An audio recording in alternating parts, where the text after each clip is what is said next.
Ladies and not ladies, friends and foes. I'm talking all day about philosophy applied to tech in this track. You can join, if you want, the Scholarly Draw I'm drawing. All day I'll be drawing, so I did the first talk, the drawings are there, and all the drawings of the day will be in the Scholarly Draw. You can join in this QR code if you want, and you can add notes if you want. Like, you can note with me, you can correct my typos, add links, whatever, or not, or just read, things like that. You are free to do so, okay? So today we talk about big corps are little panopticons and agile coaches are Jesuits. Are we good with that? Let's walk through this. The Ebola virus is a predator of human kindness and poverty. I'll explain this in gruesome detail in some minutes, but like, that's my starting point with you, right? We are talking about systems, and we are in the domain-driven design conference, so hopefully you have ever heard about systems thinking, maybe at some moment in your life, yeah. Hopefully maybe practice it a little bit, yeah. And like, there is Persig that has this phrase that I like a lot, where he says, there's so much talk about the system and so little understanding, right? And this talk is about two things. This entire talk is about two things. It's about hopefully trying to feel a little bit systems thinking, right? Grasp at it together. And it's a talk about how in each hierarchical system there is carcerality. So what I'm going to try to do is, my aims with you are feeling systems thinking and accepting that in any hierarchical system there are prisons. Okay? Good with that? Those are my objectives. If you're not interested in that, maybe you want to look to other talks or something like that, let's go, okay? So, the Ebola virus is a predator of, okay, this was bad. The Ebola virus is a predator of human kindness and poverty. Let's unpack that, right? Have you heard about the Ebola virus? Yeah, we got that, oh, okay. There is a movie in the 90s about that you can watch. And before COVID, there were around 40,000 people that died, more or less, that died per year of Ebola, okay? And there are two ways of having the Ebola virus. One way, you can ignore it, basically, we can like just, it's a rounding error, around about 100 people per year, they get the Ebola virus by eating meat from forest animals, okay? Another way of getting the Ebola virus, the most common way of getting the Ebola virus, is that you took care of someone that was sick from Ebola. Yeah?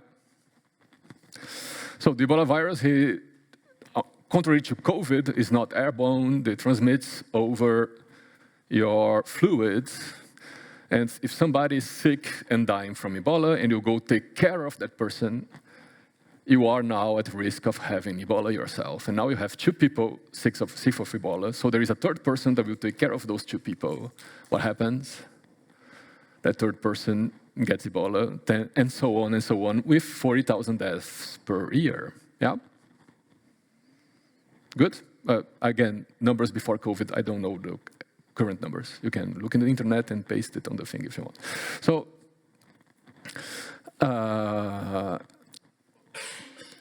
that's interesting because if we were a a huge number of bastards that just hate each other and could leave coldly each other to die in agony on the streets. There will be about 100 people dying of Ebola per year. But because we care about each other, there are 40,000 people that die of Ebola per year. Isn't that neat? Right? So the Ebola virus is a predator of human kindness. Yes? Are we good with that? I mean, not like celebrating or anything, but like, do we get that? Yeah. And of poverty, because when we had like 3 cases of Ebola in the United States about 15 years ago, there were like 4 deaths because they are rich. You can take care of people and not die from Ebola when you are rich. Yeah? Make sense? So it's a predator of kindness and poverty, both. Make sense? Makes sense. So there's a real problem on that. The problem is the Ebola virus has no understanding of what is a human being or understanding of what is kindness. So it's a predator that has no knowledge of what it predates on. Yeah? That's the first problem, right? The Ebola virus is a predator of something it does not know about at all. Yeah? Make sense? And also, another problem is nobody in that system wants that outcome. The Ebola virus does not care about you, does not want specifically to kill you, is not like looking to predate on human kindness, it just does it, right? And the 40,000 people there, let's just assume that almost everybody in those 40,000 did not want to die of Ebola, right? Like if you want to go for suicide, there are easier ways than like going for Ebola, yeah? So most of them do not want to die. So you have a system with a lot of entities, the Ebola virus, human beings, and the meeting of those entities has what we call an emergent behavior.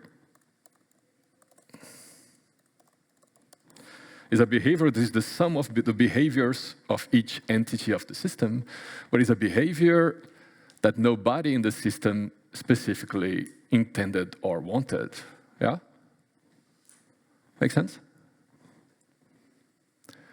Like, again, nobody wanted to die from Ebola, the Ebola did not want to kill you, and in the end you have a system that kills 40,000 people per year. Yeah? So you have this phrase that comes a lot on the internet, you probably have heard about it, the purpose of a system is what it does. There is a Wikipedia page about that phrase, I think. Anyway, we call it posy-wid, as one goes, right? The purpose of a system is what it does. And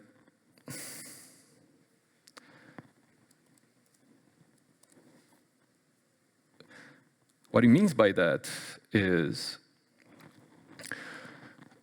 your intentions to what should be the outcome or the behavior of the system, what should be the purpose of a system, are useless.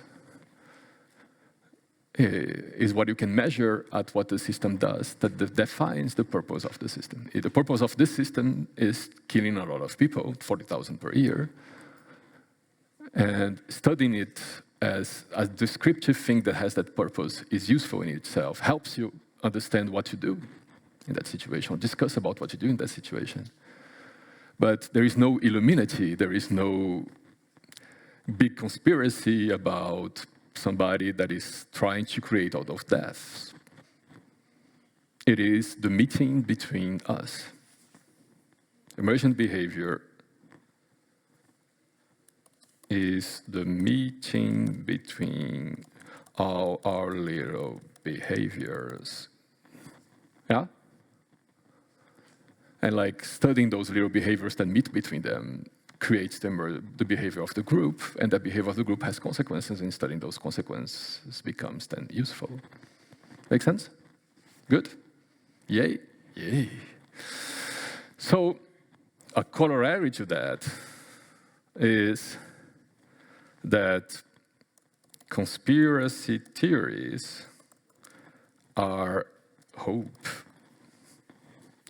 They are hope that somebody is in charge. So hope that somebody is piloting the airplane, because the alternative is sad. Yeah? Okay?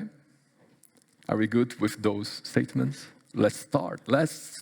So, we're talking about prisons. Oh yes, yeah, let's talk about prisons. So, there is this very interesting gentleman called Bentham. I don't know how to pronounce his name. Bentham, I don't know. He is known for two things, for many things, but one thing he's known for is mummification himself. So that's his real head today in the museum. Like, he decided to become a mummy because. And another thing he's known for is that he was an utilitarian. Disclaimer, I hate utilitarianism. That's just putting my bias here.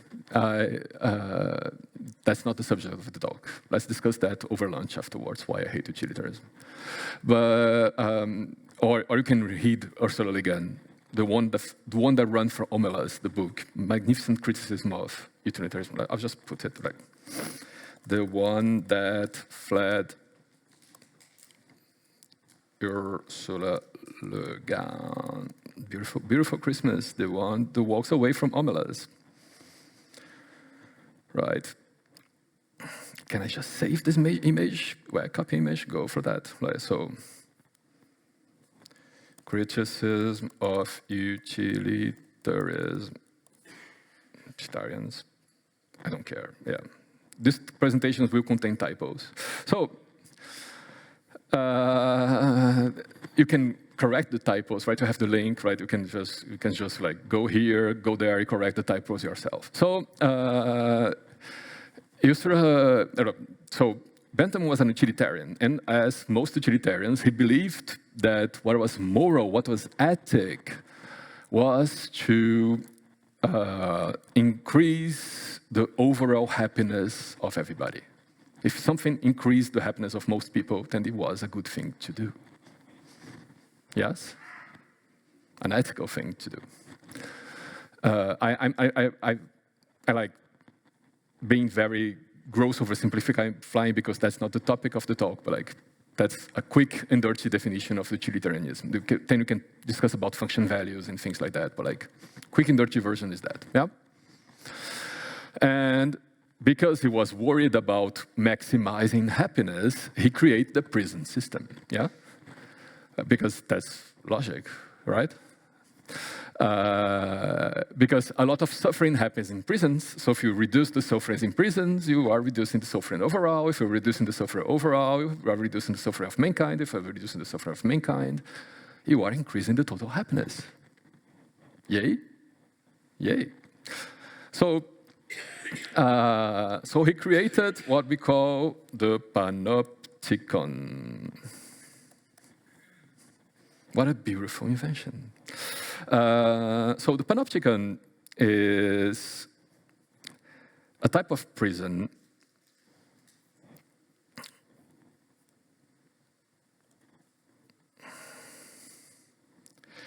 There are many ways of implementing it, but this is a classic one, right? People did this in real life, by the way. Like, Brazil had a lot of panopticons. I'm Brazilian, things like that. Anyway, a classic way of implementing a panopticon is you create prison cells on the walls of a cylindric prison and put a tower in the middle of it, right? And you put the guards in the tower.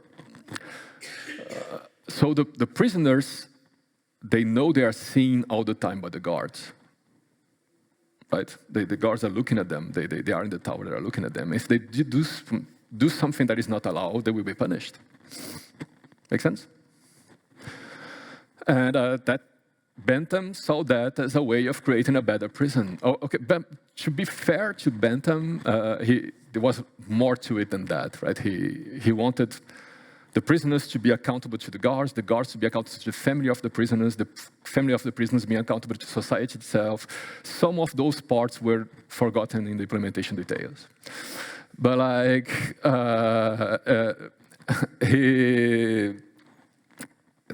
the idea was creating a prison where the prisoners were sane.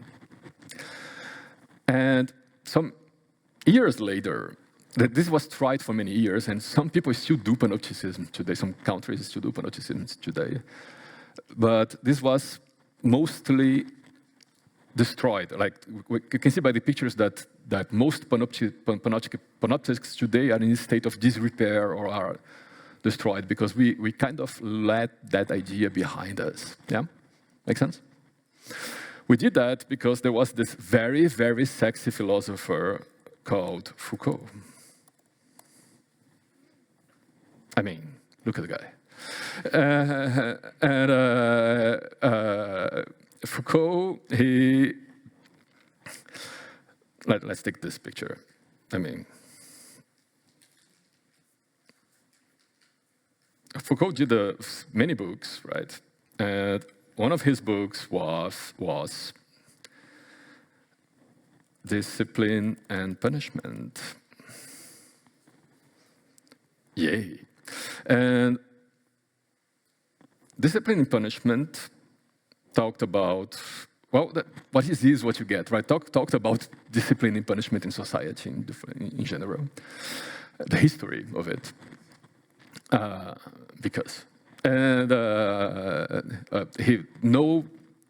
No correlation whatsoever with the BDSM community which Foucault was part of. He was taking a serious look at society itself. So by that look, Foucault saw the panopticon and described modelized the panopticon as containing three essential parts. I'll try to describe those parts to you. Yeah.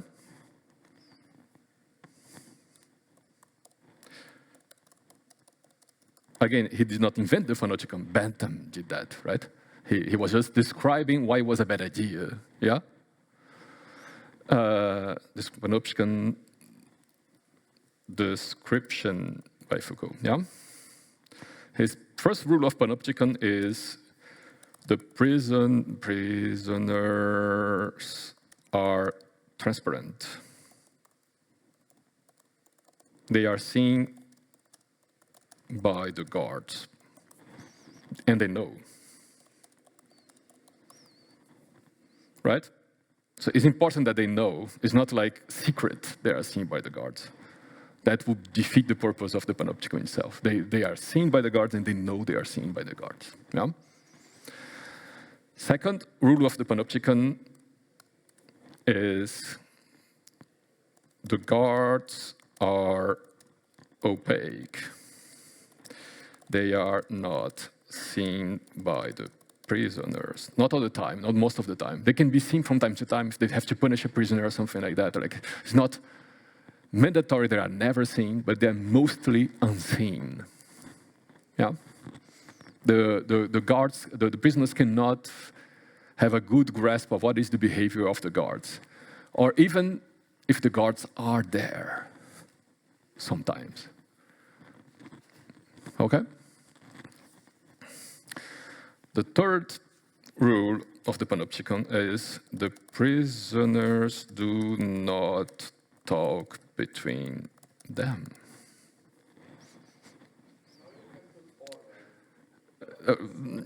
Never. I would never talk about Orwell. Big Brother and things like that. So those are the three ways to create a panopticon. And so that if you have those three, whatever you're doing that has those three is creating a panopticon, right? That's Foucault's argument. And so, of course, this is a good implementation, a cheap one, right? is a cheap way to implement it, but like you could implement it by like putting people in a solitary confinement cell that is filmed, and it creates the same effect, right? The person is seen, they know they are seen, they cannot see the guards, and they cannot discuss with the other prisoners. The 3 rules are there if you do that. It's another more expensive implementation, but like it works, right? There are literally thousands of ways you can implement this. Yeah, this is the panopticon. This is one implementation of the panopticon. Make sense? Okay. So, what Foucault tried to warn us for it is the panopticon is a machine of destroying people. So, what he says is, people under the panopticon at first, and that's what Bentham wanted, right? At first, there is a success. What Bentham wanted is, well, because they know they are seen, they will behave.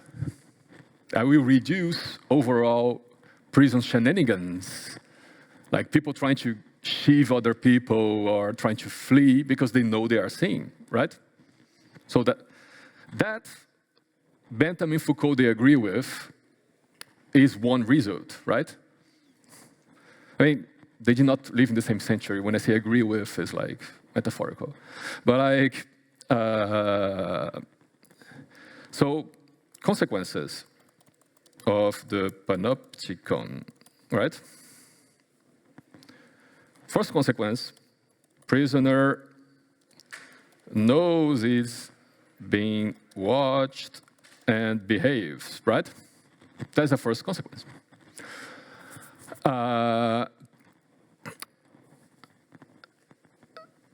Then Foucault describes us that then something more horrible happens, is that the prisoners become their own guards.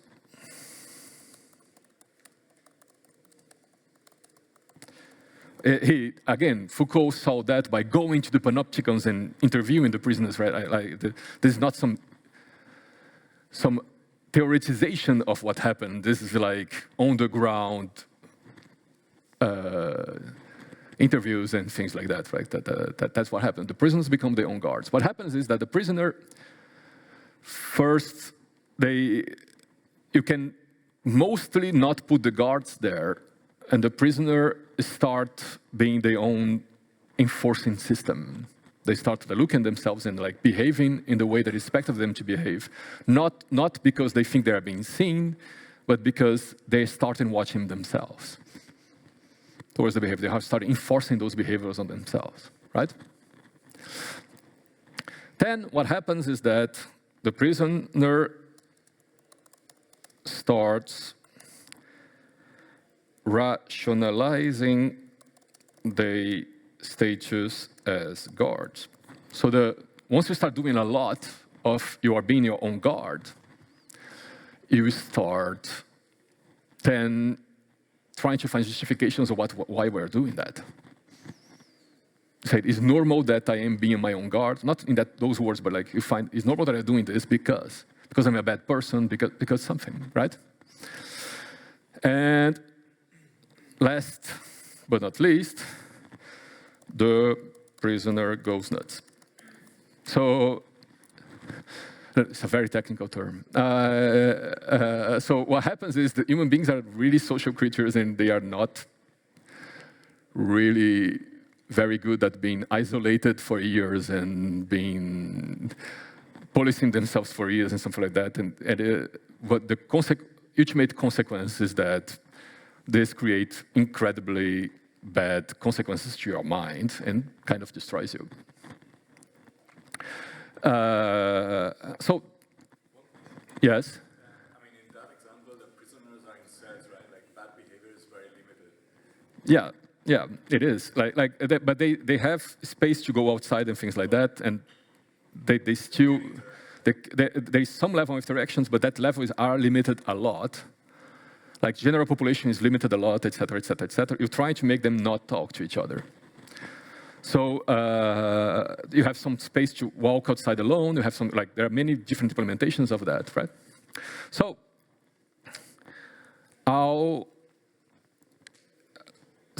like, Foucault defended that was a bad thing to do. We should not be like destroying people just because they created crime, they did some crimes, right? And then Foucault, in his book, goes to defend that we do that a lot outside of prisons. Like, not exactly like that, but things that have those three pillars at some level, not so pure, not so consequent, not so constant, but the presence of that is there in many different attributes of our society. What he defends is that panopticism is very integral to society.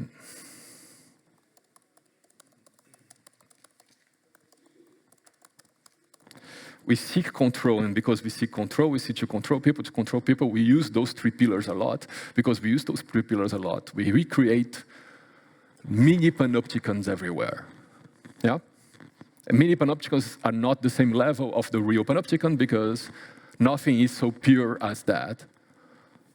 But it's not because you're doing like smaller dosage, like you are microdosing panopticons, right? It's not because we're microdosing panopticons that doesn't have bad consequences to you, yeah? So, microdosing panopticons, right? So, because you are microdosing panopticons, you create a school systems that, like Foucault defends, that are pretty much very entangled to doing this again in the school system. You create companies, you create administrations, bureaucracies that behave a lot like that in several different ways. I will not try to summarize the whole Foucault for that. I'll just zoom into the title of this talk. Big corporations are little panopticons. Like, I'll just go for that. But we could argue schools, we could argue everything else, and let's do this at lunch if you want, or something like that. Okay? I just zoom into companies, yeah? There are many different microdosings of panopticons in companies. I'll just pick one with you. We could pick 10 others, but I'll pick one with you, yeah? If we look, if we like just shift a little bit, and instead of thinking unitarily, we think about teams, right? And the behavior of the teams with the managers, for example, yeah? We could say that teams are transparent to the managers. Managers in many companies, I'm not saying every company, but like your company, they are transparent to the managers. The manager is expecting to know everything that the team is doing, when it's doing, what it's doing, and things like that, yeah? Have ever saw that? Maybe not in your company, but definitely in your company. Have you saw that? Yeah? Make sense? Have you seen that one? Manager wants to know everything about the team, yeah? And the managers are opaque to the teams, right? There are a lot of informations that are kept and given when needed at some point, and like, I know I'm firing this person, but let's not say that to the person or the team for some time now because it's not convenient right now, things like that. Like this is just one example, I mean, amongst many examples, but like a lot of what is given on a need basis, and opacity is kind of kept. Like, we want transparent upwards and opaque downwards, right? Make sense? And even the manager of a team, like, they are transparent to their managers, but their manager is opaque to them, and so on and so on and so on. Yeah? Make sense? And teams do not talk a lot with each other. But the talking part is important because it allows for conspiration. So if the prisoners don't talk with each other, then reduces conspiratory space. So by following those three pillars, I'm not saying it's perfect, just trying to illustrate with you, right? Like, don't get too tackled on the illustration itself. By following those three pillars, we recreate locally the behaviors of the panopticon on the way we interact with teams themselves. Make sense? Okay. Yeah. How the talk between the Okay, I could not hear you. Louder. Some examples how the management suppresses the talk between the... Oh, yeah, management does not suppress the talk within the team. The question was, can you give examples of how management suppress the talks within the team? Management does not need to suppress the talks within the team. There is a limit of how many people you can interact with. There is a limit of how interactions across in teams can happen. Nothing is blocking you from doing it. It's just that usually you are busy doing something with your team. Like you interact with people of your team a little bit more, and then people outside of the team a little bit less. I mean, even within a team, it's not very rare that I see people going like in a stand-up, and they are like waiting each other to talk, waiting their turn, and then they just like they are a team of one person within that little team, and they're just waiting for their turn to speak and say where we are, to give transparency to the manager, and just keep on with their lives. Like, it's not very rare that I see that pattern. I don't say it's every team like that or most teams like that, but it's not a rare pattern, right? And when you go towards just like the level of how teams interact with each other, they can even go eat together, but they're not discussing a lot. They're not interacting a lot. It happens. I'm not saying it doesn't need to be perfect. It just needs to be statistically the case. Yeah. So what happens there? What happens there is I see a lot of this. I actually paid sometimes quite expensively to go help people change things they do, right? And one of the first things I hear while I'm being paid to do this with them is phrases like, "We cannot do this here." I'm literally being paid to do like an assembly program session with you, and you're telling me, yeah, we cannot do assembly programming. Ever heard those? We cannot do this here, right? People become the guards of their own prison. And then if you ask them why, you see that they are here, right? They start rationalizing that they can give you a lot of reasons why this is not possible to be done. They are enforcing their own prison all the time. They are enforcing their own prison in a way that maintains the system, and they are forced to rationalize why they are doing that. They find reasons why they do that. Make sense when I say that to you? Too far-fetched, maybe? No? Okay.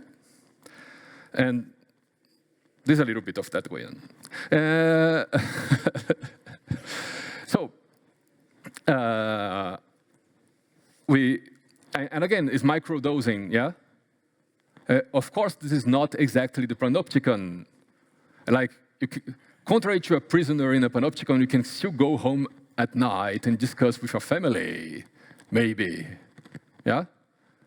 You are not completely into, like I say, it's a mini panopticon, it's a microdosing of panopticon. Not say it is is identical panopticon as Bentham intended. Yeah? So,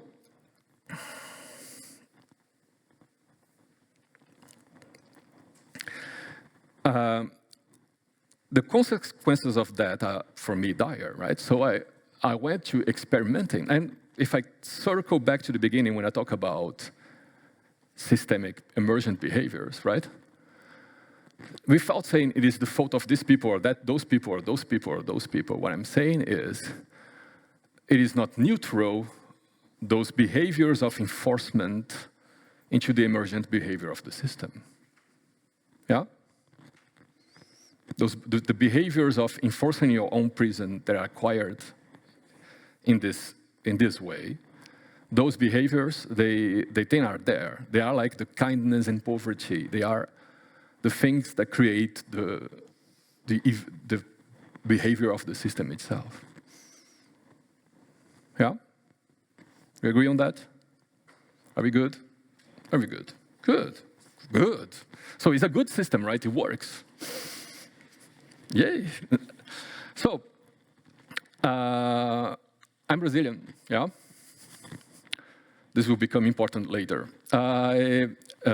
So I tried, as a coach, I tried to change a little bit of that. So as somebody that is interested in experimenting with stuff, I cannot just decide the system will behave in this way tomorrow, right?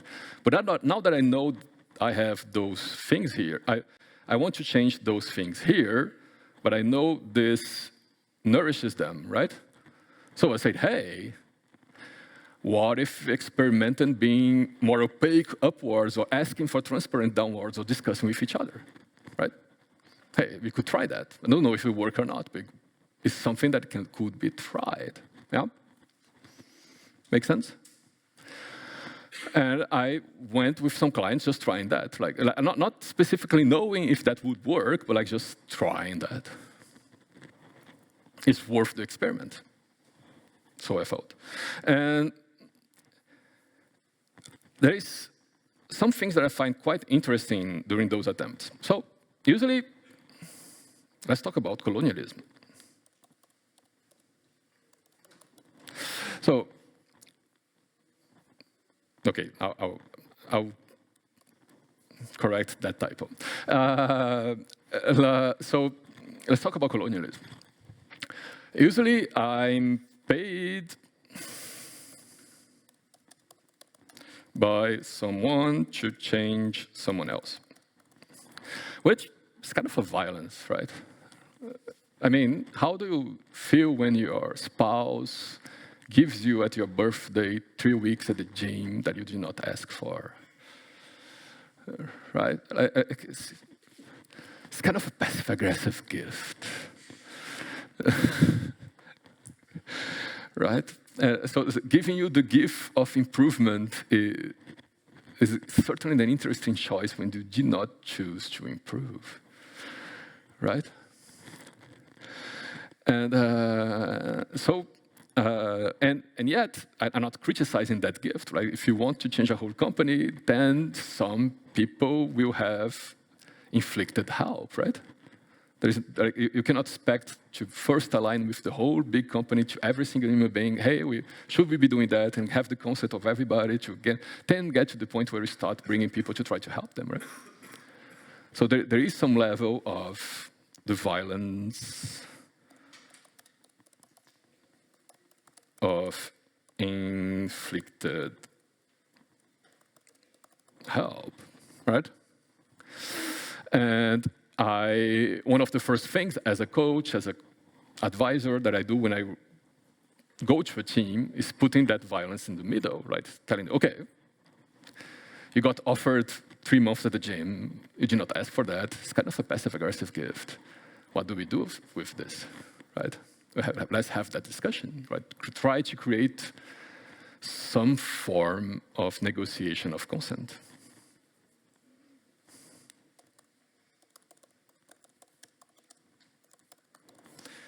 And I would not say that every inflicted help is some form of colonialism, right? I'm not saying that at all. It isn't.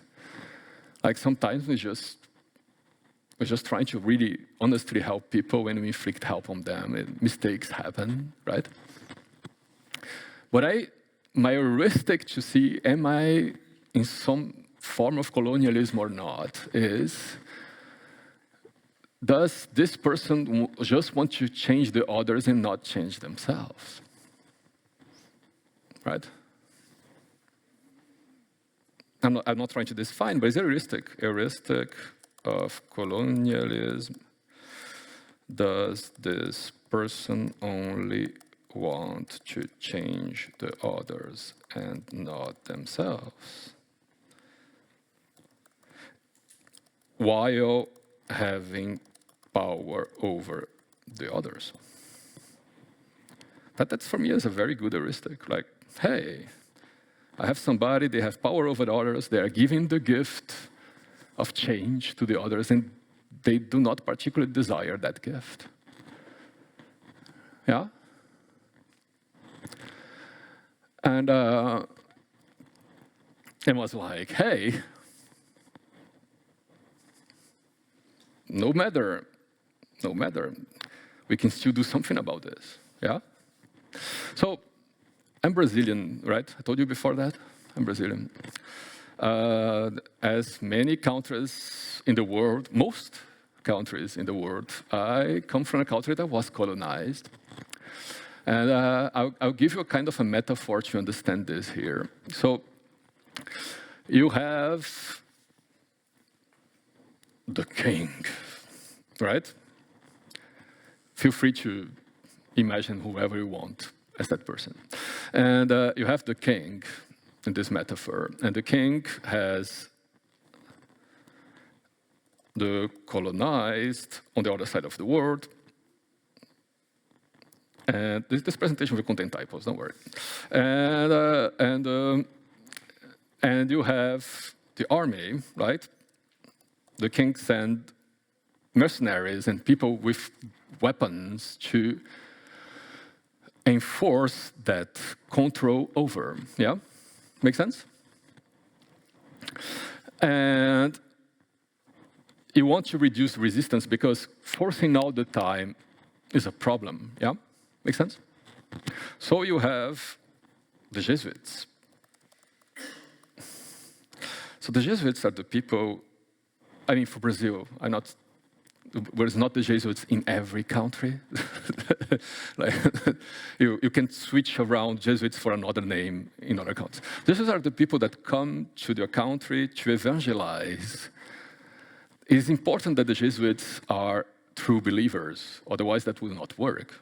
Like they need to actually believe in what they're preaching, right? They need to actually believe that they are helping people, for like truly helping people. They are doing the best they can. But in the overall system, again, as I said in the beginning, the consequence is that the intended behaviors of the part of the systems does not actually change anything to the behavior of the system. The emergent behavior, what the purpose of the system, what it does. Like, for example, killing thousands of people. Yeah?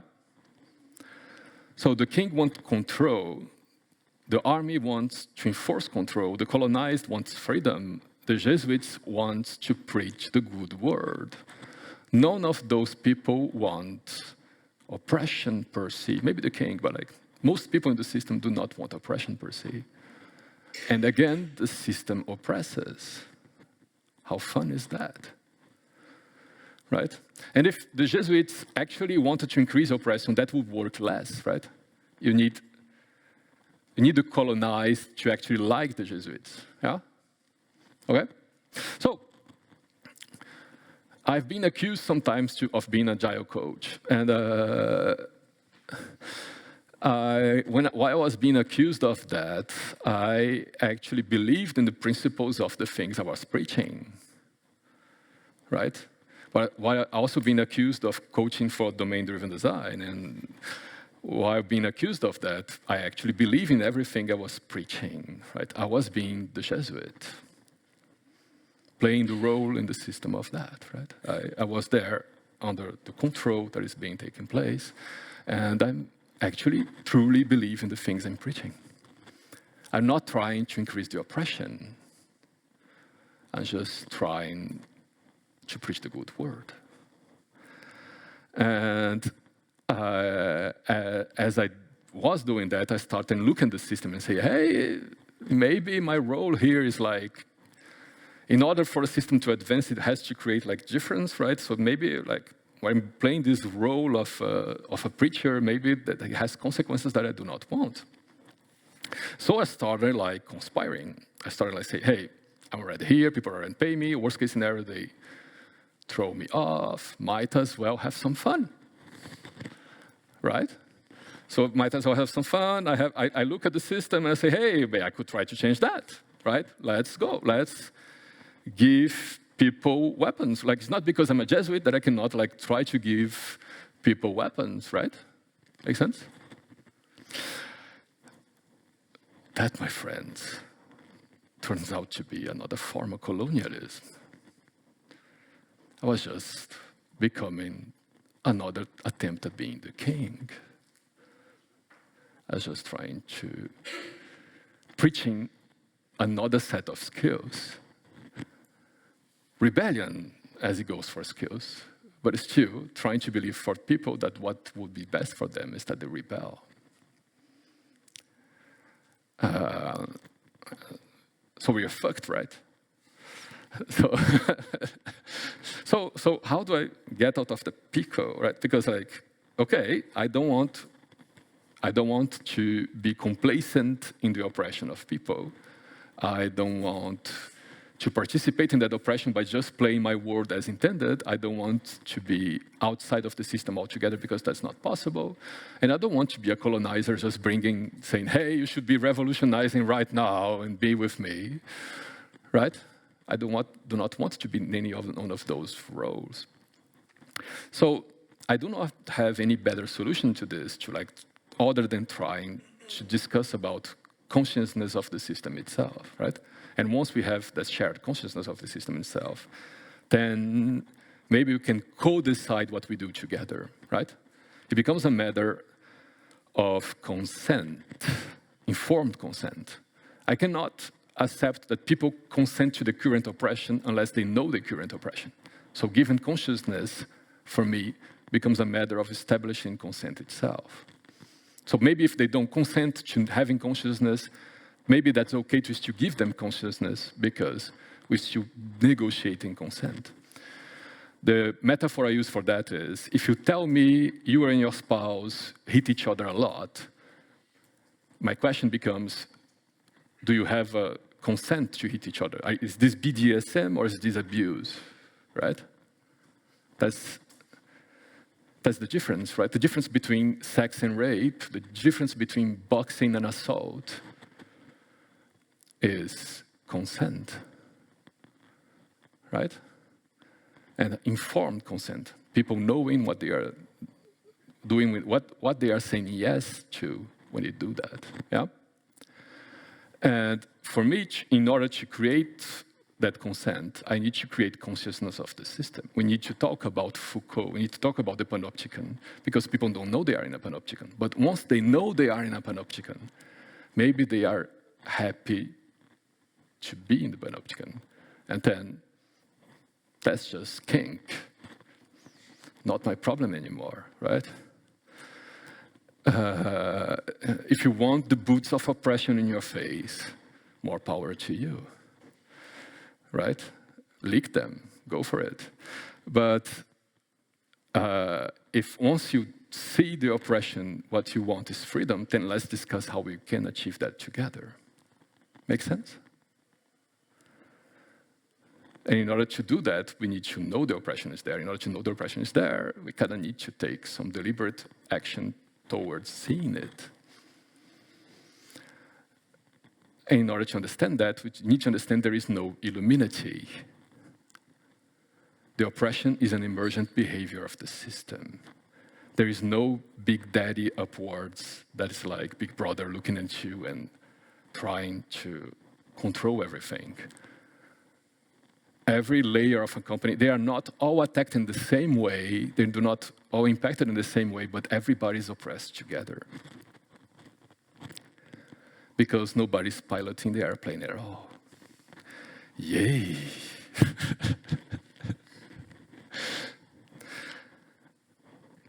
That was it. I have a question. Go for it, sir. I just wanted to understand the heuristic you explained that if maybe you can scroll back to it. Yeah. Yeah. To me, it sounded like if the person enforcing the change is willing to change themselves, it is somehow justified. No, I'm not saying it's justified. I say, is there a risk to smell of colonialism? I'm not even saying that every time this happens, there is colonialism. And not saying that every time this does not happen, there is no colonialism, right? I'm just saying this is one way I give myself to smell the maybe presence of colonialism. Yeah? And second and last question about the colonialism when you spoke about it. Yeah. Revolutionizing it, you also classified it as colonialism, but bringing a revolution is not necessarily enforcing a revolution, but like just igniting a spark. Right. So I'll repeat your question. Saying, hey, bringing a revolution is not necessarily colonialism. I'm not saying that every revolutionary was a colonialist when I say that. What I say is, for sure, the moment I decided it was better for people to try to revolutionize, the moment I start saying, hey, this is what's better for them, I was doing some form of colonialism. right? I'm not saying that every attempt of revolution was a colonialism attempt. That is a very different thesis. Any other questions? Yes, sir. When Foucault describes the prison system, he makes it clear that one of the characteristics, or almost the definition, is that people know that they are in. Yeah. If you do not know that you're in a panopticon, If they know they are imprisoned. They don't know they're imprisoned, and they know they are seen. They don't need to know everything about the panopticon itself, right? talk about informed consent. Yes. Say you have to tell people that they're in a panopticon. You don't have to tell anybody that they're in a panopticon if it's a real panopticon. Panopticon means that they know that they are in.